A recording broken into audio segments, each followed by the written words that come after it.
Hello again, this is Joe Gilder with HomeStudioCorner.com, and today I want to answer a quick question from one of my readers. And it says, "Hey Joe, could you do a video on proper placement of effects/compressors, channel strips, and amp simulator plugins for Pro Tools, as far as what should be used first, second, third, etc. in the insert section?" That's a great question, and I'm going to briefly show you what I do, and you can take what I tell you and apply it to your own mixes. Okay, so the normal chain of effects here is on any individual channel, I'm going to use EQ and or compression as needed. So on this track, for example, this is the lead vocal. And so I've added an EQ plugin.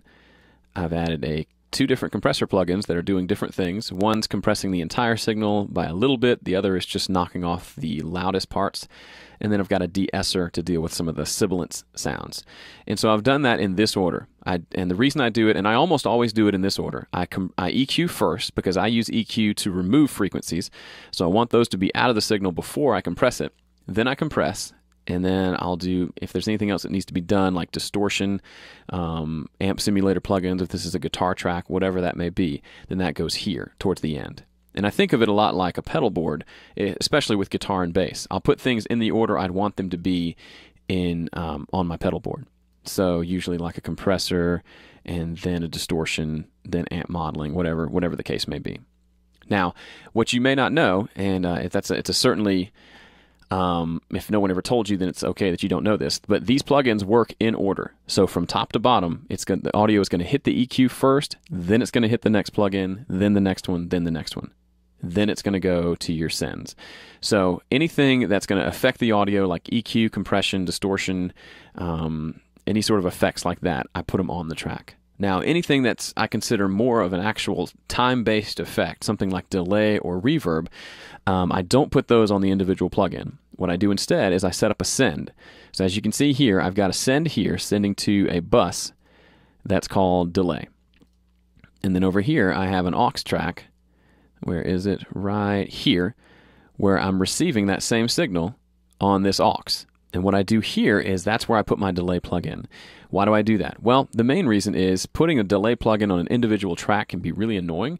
So having it here, and when I want to adjust the delay, I don't have to open the delay plugin. I can just turn this up and down and adjust how much delay I want. I can also EQ the delay differently from the entire vocal. So I've got the vocal EQ like I want it. Over here on the delay, I can do something different. So for example, I rolled off a lot of the low end on the delay signal, just the delay itself, and then I've got a separate volume control and everything for that delay. So I could add distortion to that delay if I wanted to. I could add a stereo widening plugin, whatever I want to do. But 9 times out of 10, the way I'm going to handle things like delay and reverb, as you can see, here's a vocal bus for background vocals being sent to a reverb, and that reverb plugin is way over here, right here. And there's an EQ going into that as well. So that's how I deal with reverbs and delays. Anything else probably is going to go on the track. And just think about it in order of what you want to do first. Do you have things you want to remove with EQ? Then I'd probably do EQ first. Then if you want to add compression, I'd probably add that soon after that. And if you're not sure, experiment. There's nothing wrong with saying, the EQ sounds pretty good here. What would it sound like here? Just change it. Drag it over there and take a listen. Because the ultimate answer is going to come from you listening to the audio and determining with your ears which one you like the best. Hopefully that helps. Thanks for the question. I believe that was from Joe, which is a great name. And hopefully that helps the rest of you as well as far as ordering your plugins. There's really no rules. Like I've said a million times, there's no rules with this stuff. You just have to experiment. But this is kind of the typical workflow that I use when I'm mixing a song.